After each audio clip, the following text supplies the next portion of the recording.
कार्तिक मास महात्म्य कथा अध्याय 4। नारद जी ने कहा, ऐसा कहकर भगवान विष्णु मछली का रूप धारण करके आकाश से जल में गिरे। उस समय विंध्याचल पर्वत पर तप कर रहे महर्षि कश्यप अपनी अंजलि में जल लेकर खड़े थे। भगवान उनकी अंजलि में जा गिरे। महर्षि कश्यप ने दया करके उसे अपने कमंडल में रख लिया। मछली के थोड़ा बड़ा होने पर महर्षि कश्यप ने उसे कुएं में डाल दिया।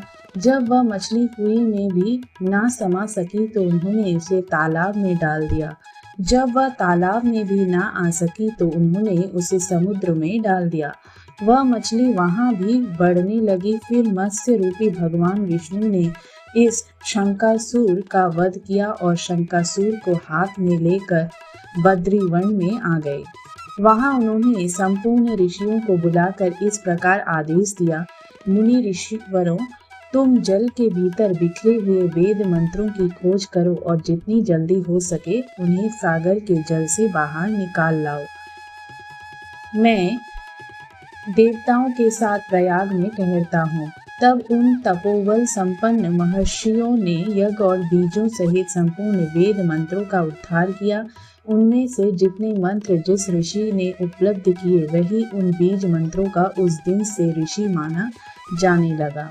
सब ऋषि एकत्र होकर प्रयाग में गए। वहां उन्होंने ब्रह्मा जी सहित भगवान विष्णु को उपलब्ध हुए सभी वेद मंत्र समर्पित कर दिए। सब वेदों को पाकर ब्रह्मा जी बहुत प्रसन्न हुए। उन्होंने देवताओं और ऋषियों के साथ प्रयाग में अश्वमेध यज्ञ किया। यज्ञ समाप्त होने पर सब देवताओं ने भगवान से निवेदन किया, देवादिदेव जगन्नाथ, इस स्थान पर ब्रह्मा जी ने खोए हुए वेदों को पुनः प्राप्त किया है और हमने भी यहाँ आपके प्रसाद से यज्ञ भाग पाए हैं।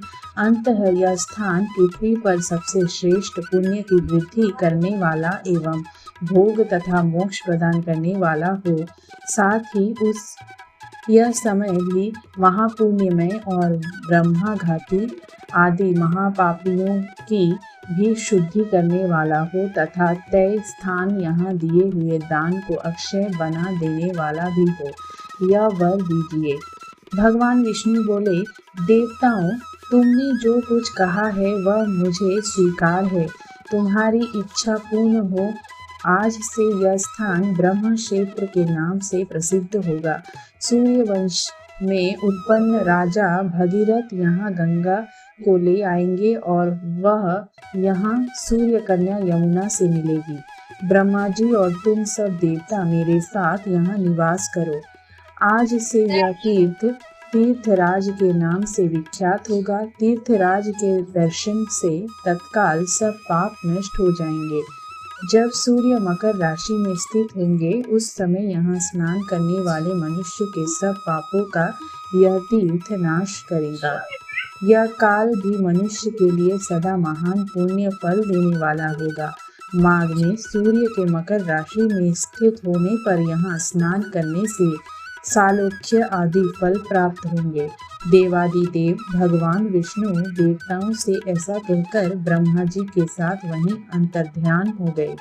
तत्पश्चात इंद्रादि देवता भी अपने अंश से प्रयाग में रहते हुए वहां से अंतर्ध्यान हो गए। जो मनुष्य कार्तिक में तुलसी जी की जड़ के समीप श्री हरि का पूजन करता है वह इस लोक में संपूर्ण भोगों का उपभोग कर के अंत में वैकुंठ धाम को जाता है। कार्तिक मास महात्म्य कथा अध्याय 4 इति। ओम नमो भगवते वासुदेवाय नमः।